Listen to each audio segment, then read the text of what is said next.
You are tuning in to the Milk Carton series. My name is Stephanie, and I am going to be your amazing host for the evening. Today's story was highly recommended that I could not do it, but I do want to give a disclaimer because this case is very famous and it has a lot of complex details to it. So I will try my absolute best to give you guys all of the information that I have found, because I'm pretty sure you guys heard about the Crazyyy and Hae Min Lee case. This case happened back in 1999, and it really took Maryland by storm. And if you are not familiar with Maryland, this happened in the Woodlawn area of Maryland. Sorry to keep pronouncing that like that. But this case was recommended. Someone wanted me to touch on this, and I will really try my best because one, again, this case is very complex, and two, if you guys have not listened to the Serial podcast that debuted in 2014 with this case, it's kind of like the beginning of the podcast world for me, because I never really sat and listened to someone's actual voice versus a video. That's just me. And then this case was also on TV. It was a special, it was like a 5-part special, I believe. And then I know the Investigation Discovery also did a segment on Hae Min Lee. So I'm just going to go over the details with you guys, give you guys my opinion on what I think transpired.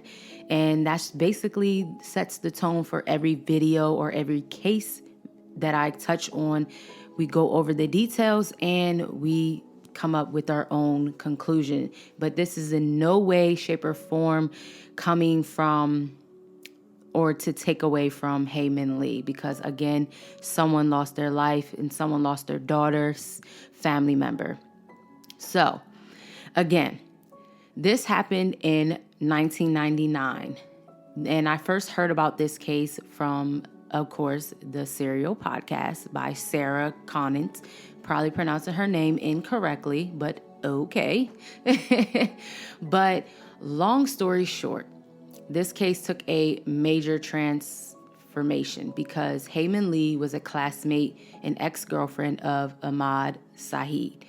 He was last seen driving from Woodlawn High School in her gray Nissan on January 19th, 1999. Hae Min Lee was a Korean American. She was 18 years old, and she was found dead in the Baltimore's Lincoln Park a month later. And soon after that, Ahmad Saeed was charged with her murder. The podcast Serial first began to dive deep into the potential fallings of the criminal justice system because this case was presented to her from Ahmad Saeed's attorney. And what's even strange about it is there was a lot of controversy about Ahmad because there was really no physical evidence such as DNA or fingerprints to tie him to the crime scene. And Saeed maintained his innocence from the very beginning. And if you guys watched the special that aired, I believe, last year, he has still to this day has stated he had nothing to do with Hae Min Lee's murder. But again, there's a lot of circumstantial evidence in this case. There's a lot of them swaying a jury to convict him. And of course, there's just a lot of information that I felt like was not really presented in the beginning. So let's take a step back into what happened on that fateful day. So on February 12th of 1999, the Baltimore Sun reported that a partially buried body was found in Lincoln Park. And then earlier that week, missing 18-year-old Woodlawn High School student Hae Min Lee was the actual deceased. At this point, Lee had been missing for almost an entire month, and officials had yet to assess how she actually died. And although they did name this as a homicide, they didn't really know where to begin. The last known contact with Lee was on January 13th of 1999 when she drove her 1998 Nissan Sentra to pick up her 6-year-old cousin and head to work at a local lens crafter. Her uncle has stated plenty of times throughout articles and documents that he thought Lee would have returned, but she never did. And that's when they found her body.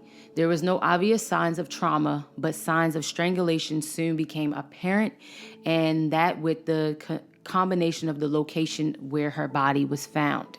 And if you guys are not familiar with that area, she was really found in like a isolated place. But what's even crazier is law enforcement had considered a possible connection between the murder of Hae Min Lee and another girl named Jada Danita Lambert, who was also found strangled in the wilderness a year prior. But they threw out this theory. But law enforcement then began to receive a lot of anonymous phone calls claiming that Lee's ex-boyfriend, 17-year-old Anad Saeed, was responsible for the murder of Hae Min Lee. So now that law enforcement has this lead, they begin to work on Anad Saeed. They then to apply for an application for a subpoena for his AT&T wireless cell phone records and 13 cell site locations for his phone. So that way they can try to pinpoint or see how long or where his location of the day in murder. Saeed's friends Jay Wiles and Jennifer Pasolia were also questioned that day. Jennifer tells police that she received a phone call from Jay Wiles the day of Lee's disappearance on January 13th from Saeed's phone. Jay initially denies everything, but later tells the police that he had helped Saeed bury Lee's body and get rid of her car. Some may argue that the supposed confession is wildly inconsiderate with previous versions of Wiles' account regarding the series of events that day, because when he was first questioned, Wiles said he went to McDonald's that afternoon, which changed to a visit to his friend's house during the second interview. On February 28, 1999, Anad Saeed was charged with first-degree murder of Hae Min Lee. The story then begins to get really crazy, and I say that because Anad went through multiple attorneys because his first defense attorney, Maria Cristina Drizelli, probably pronouncing her name incorrectly, but don't beat me up. She was representing him, but the relationship was really short-lived because, according to episode 10 of Serial, when juries overheard the presiding judge call Maria a liar during a verbal dispute they had at the bench, they decided to declare a mistrial. Then he goes on to a second trial for Hae Min Lee, where he was overseen by Charles H. Dorsey III. And a lot of the court records from this trial show that Saeed confirmed to the police that he and Lee had dated in 1998 and that they had kept their involvement secretly for fear of retribution from their parents on cultural and religious grounds. Their split in December of 1998 was only complicated further when Saeed found out Lee had begun dating another man. And the assistant state's attorney tried to pin the case on him having hurt, his pride was hurt, so that's why he decided to kill Hae. As the case then begins to go on, Anad Saeed's childhood friend, I want to make sure I'm pronouncing her name right, Rabia Chaudhry, she believed the confessions of Anad Saeed were very honest and that he was only simply trying to help the case and try to figure out who in fact killed Hae Min Lee, and that the police weren't really trying to find the murderer. They just wanted to pin this on him, and they could care less about revealing the true motive of whoever had killed Hae. But nonetheless, Anad Saeed was found guilty and he was sentenced to 30 years in prison. His proceedings took over 6 weeks, but the juries deliberated in only 2 hours. And at that trial, he told his friends and families that he has faith in the Lord and he knows he did not kill her, and the Lord knows that he didn't kill her. And what makes it even crazier, his attorney at the time, Dorsey, pleaded with the judge to reduce his sentence because He believed it was a crime of passion. And now this does not help his case, because you, as his attorney, it was like you were making it seem like Anad had made a bad decision. And regardless or another, the judge reaffirmed his stance. But Anad, to this day, has kept his innocence from the beginning. Lee's mother delivered a heart-wrenching testimony through an interpreter at the court hearing. And she explained that her hardships in immigrating from Korea were necessary to provide her family with a better life and to give her children a decent education and a decent future. She said, "I would like to forgive Anad Saeed, but as of now, I just don't know how I could. When I die, my daughter will die with me. As long as I live, my daughter is buried in my heart." And that's just so sad, because I can only imagine what she was thinking, regardless she didn't know him or not, but you just wouldn't think that your daughter would die in that manner. Anad's friend, Rabia, basically began to develop a case for Anad, and she put it out there that the case was really flawed because police were blinded by his Muslim heritage. She believed that they focused so much on his Muslim heritage that they really didn't look at all of the evidence, and that Anad was not a violent boyfriend, nor did he have any history of being abusive. So they tried to plug that in with his religion as a substitute, trying to demise an entire community by arguing that Anad is Muslim. So he had the potential to do this, is what her stance was. So in terms of the actual evidence, Saeed found grounds enough to garner a new trial only after Sarah spoke to Asia McLean, a former classmate of Lee and Anad Saeed. So Asia claimed she saw the convicted killer at the Woodlawn Library the day of the murder, but was not truly part of Sanad's defense at trial. Sanad's new attorney stated that his last attorneys failed to include McLean's testimony as an alibi witness, which would have placed Saeed miles away from the scene of the crime and thereby affected the entire outcome of the trial. The judge ordered a new trial, which he previously denied back in 2003. And he also states that they should have added the questions about the cell phone tower evidence. That should have been raised in the original defense as well.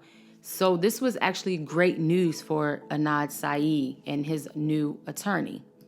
Asia McLean's testimony is that she seen Anad at the library until 2:40 p.m., which contradicted the statement by Lee's co-manager on the wrestling team that Saeed had been speaking with Lee until almost 3 p.m. about joining her at the Randallstown wrestling match that evening. So there was a lot of inconsistencies along with Lee's medical reports, which warrants a closer look. The state said Saeed killed her by 2:36 p.m. and placed her body in the trunk of her car, only to remove her 4 to 5 hours later in order to bury her at 7 p.m. The problem here is that rigor mortis would have probably set in within that time frame. Yet, the autopsy report said that longevity was presented and fixed. But this is the crazy part. But it wasn't in the areas that were exposed to pressure. Yoo-hoo. Numerous medical experts that were very familiar with the report stated that she had to be positioned face down, stretched out soon after her death, and stayed in that position for at least 8 to 12 hours after her partial burial. So what's crazy is Saeed's defense focused on the cell phone tower records. Mainly the first attorney, she failed to understand that the A&T data was subpoenaed for was only accurate for specific purposes, even though the cover sheet for that very data made that perfectly clear. Outgoing calls only are reliable for location status, the cover sheet read. Any incoming calls will not be considered reliable information for location. So this would mean that the two most important phone calls for the prosecution, which allegedly placed Saeed at the scene at 7:09 p.m. and 7:16 p.m., were attributed to him in bad faith. They were incoming calls, which meant their location wasn't attributed to Lincoln Park. Anad Saeed's new attorney, C. Justin Brown, explained that the first attorney, Maria, she simply failed to act on the information that was presented when it came to that cover sheet. And furthermore, there was a matter of reliability of Jay Wild's testimony, given his inconsistent stories and the possible coherence on the part of investigators. And now I do want to say I didn't start with Jay Wild's testimony like a lot of podcasts or YouTube videos, because I really wanted to just touch on the case at hand, because we all know this story. If you have not heard this story, then you must be under a rock, because this story literally took the nation by storm. I mean, Serial was like the most biggest thing of it all. And then you had big television shows who touched on this as well. So I wanted to take a different stance and then get into those points in some other type of theories as well. So be patient with me, guys. Be patient. We're going to get there. So in a report that I found from the Undisclosed, they argued that Jay Wiles was very keen on snagging the $3,000 reward money for any information that led authorities to the arrest of whoever killed Lee. In this claim, Wiles wanted to buy a motorcycle. This claim came from when Wiles showed the detectives where he helped Saeed bury Lee's body. Yet, the notes in the case are really irrelevant to this. And that's because these notes are specific to a motorcycle with 9,000 miles on it that belonged to a Mr. Carl Brown. And the word read reward, written in all capital letters. So it turned out that Brown was Wild's soccer coach and had no connection to Lee or Saeed. He had been trying to sell his motorcycle for an estimated value of over $3,000, which is absurd. Like, what is wrong with him? So let's talk about some other key players that may have had a hand in the killing of Hae Min Lee. I want to focus this on a different angle because, like I said previously, we all know what has happened to Hae Min Lee. She was killed, in such a horrible way, in a horrible manner. So another key player that comes about is Ronald Lee Moore. And the thing about Ronald Lee Moore is he had a thing for Asian or Korean women because he was convicted, or he was traced to killing another young woman. And even before that, he had a troubled history with the law. He was a crack addict. He was a known burglar, and his burglaries include 9 times out of 10 included rape of the female victim to be in the home. And the Serial podcast discussed him. They basically talked about how he was released from jail in Baltimore County on January 1st of 1999. Hae Min Lee was murdered on January 13th, 1999. He was arrested again later on burglary and sexual assault charges in Glen Burnie, Maryland. This sexual assault included the use of a cattle prod. Not pretty sure what that is, but it's probably something really heavy duty. And what's even stranger is he was accidentally released in 2007 due to a clerical error. And the Baltimore Sun reports that on November 21st of 2007, when he was released from the Baltimore City Correctional Center after serving about 7 years of a 13-year sentence for assault and burglary, officials had been instructed to move Moore to the Anne Arundel County Detention Center, but released him because of clerical error. This is when he escaped to Louisiana.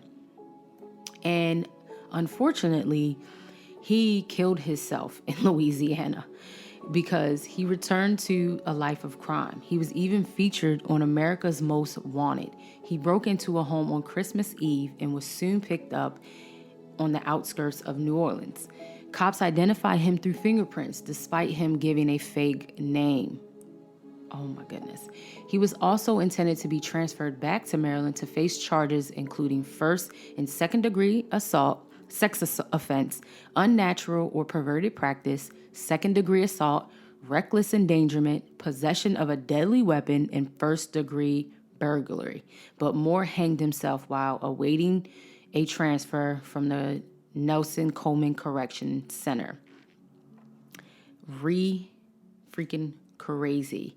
And there was new evidence that linked him to a murder in 1999. Like I said previously, he was linked to another Asian woman, and she was found raped and beaten and strangled to death in her apartment room. So the Baltimore Sun also reports that in 1999, Lee had been found dead in her apartment room from blunt force trauma and strangulation. Her employer had called police because she did not show up for work or answer her phone. Police re-examined evidence from the case in March 2013, and a DNA profile was developed from one of the items and matched Moore's profile. Sarah from the Serial podcast discussed Annalisa Lee's murder, which occurred in Moore's tiny window out of jail, the same period when Hae Min Lee was murdered. This is why he was brought up to begin with, which is like mind-boggling if you ask me. Oh my goodness. Now let's discuss Mr. S, aka Alonzo Sellars. This is the man who found Hae Min Lee's body in 1999 after she was murdered. Anad Saeed has since been convicted of her murder and was in jail serving out his sentence. However, questions around Saeed's guilt became a national conversation as a result of the podcast, like I said previously, and the HBO documentary that came out about Anad Saeed. And in Serial, Mr. S claimed to have found Lee's body when he pulled his car over and walked into the woods to urinate. However, Saeed's family friend and lawyer, Rabia, has pointed out that he would have had to walk over 100 feet into the woods through heavy brushes of leaves to get where Lee's body was. And if you guys seen the photograph of where they found Lee's body, it makes perfect sense. Like, he had to go really deep into the woods to find her body. And I said that from the beginning when I first found out about this case. And according to his criminal record, Sellars ran into trouble with the law on numerous occasions. He was charged with indecent exposure more than once in 2015, which is the most recently one. He was also charged with trespassing on private property. And you can see, of course, these statements, Maryland case search, if you guys want to check that out for yourself. And it's very difficult from a lot of the Serial podcasts and Rabia and some other people who claim that it was really difficult to find a lot of photos of Sellars online. Even though his criminal record notes that he is African American, it really never went into detail of like his height, his weight, because I just don't know why. But I know that in the HBO show, they did reveal his name. But so far, they always described him as Mr. S.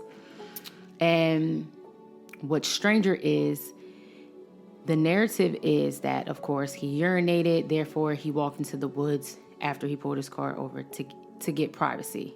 But it doesn't make sense because he was one of those type of people, from what I'm reading, that was charged with indecent exposure. So now all of a sudden you care.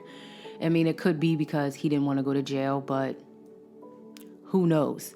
And Sarah from the Serial podcast notes that 127 feet doesn't seem that far back if you're looking for privacy, and that though she didn't necessarily disbelieve his story, it did provoke a little doubt. She says, I didn't really think oh, maybe Sellars did it. Maybe he did kill Hae. But I did wonder if maybe he heard something about the crime and where she was buried, because it did seem a tad unbelievable to me that he spotted her the way he said he did. Now, I don't know, but that's something else. To me, it just doesn't make sense as to how he found her body. But when I was reading another article from, the Men's Health, it basically states, of course, he discovered the body, but a lot of people are saying that it sounds very suspicious that he just ironically happens to pull over like near where the body is. And since serial was very compelling and entertainingly present, there was a lot of questions that raised its integrity of it all. So I don't know. But I will say a lot of reports do believe that Lee's killer is Saeed, and they are unhappy with the attention that was created around the podcast because it created a nightmare for them. So now let's talk about Roy Davis. Roy Davis was known as the Woodlawn Strangler. Many believed he killed Hae because he killed another Woodlawn student named Jada Lambert, who was abducted and killed. Jada Lambert was a 17-year-old when she was murdered. She was strangled and her body was found dumped in a local stream. At that time of Hae's disappearance, no arrests had been made. In fact, the police became involved almost as soon as Hae was reported missing because they were concerned that the same person who had murdered Lambert had abducted Hae. The police abandoned the theory that Hae had been murdered by the same person who murdered Lambert when they began investigating Anad, which was relatively early in their investigation. In 2002, a DNA sample taken from an armed robbery case was matched to the DNA from the Jada Lambert case, and Roy Davis was arrested for her murder. Many people believe that there's a coincidence, and they are convinced that Roy Davis also murdered Hae. The crimes are shockingly similar. Jada and Hae were almost the same age when they were killed. Jada was strangled just like Hae was, and reports indicate that both girls were last seen in their cars. DNA from Hae's body in the crime scene were never tested, so no connection to the Lambert case would have been made at that time.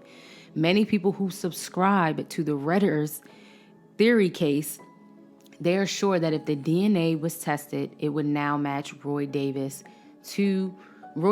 aka the Woodlawn Strangler. But it's crazy because I never heard about him until I just researched Hae Min Lee's case again. So for him to come about was like mind-boggling. I mean, that could be a theory as well. I'm not sure. What do you guys think on that part?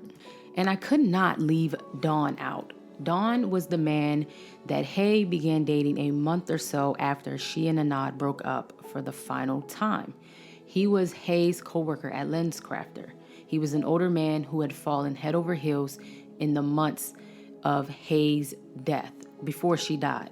Cops cleared Don early on in their investigation. They believed that he had a solid alibi for the time of the murder because he was at work. But in the years since the murder, people have uncovered some details that make Don's alibi seem less coherent or less true, because both LensCrafter's locations where he worked were managed by family members. So one was his mother and his mother's live-in girlfriend. His time card for the day of the murder seems to have been doctored. Don didn't return calls from the police until the middle of the night the day of the murder, nor did he call Hae's phone to see if she was okay when she did go missing. So many kind of pointed the finger at him how odd it was because he did not call her because they were dating each other. But the biggest problem with that is the biggest problem with this theory is no one can really pin down why Don would kill her. His involvement in the whole story just seems suspicious. And I think mostly people just want to pin him there. I don't know, but it is a theory. That is another theory. So, what do you guys think about Dawn? So let's talk about, of course, Jay Wilds. I know I talked about him a little bit in this, but let's really talk about the theory of him killing Hae.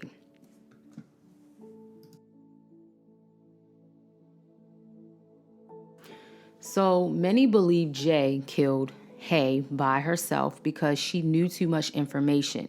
One being as though she knew about his drug dealings. And then two, she knew about him having an affair on his girlfriend at the time.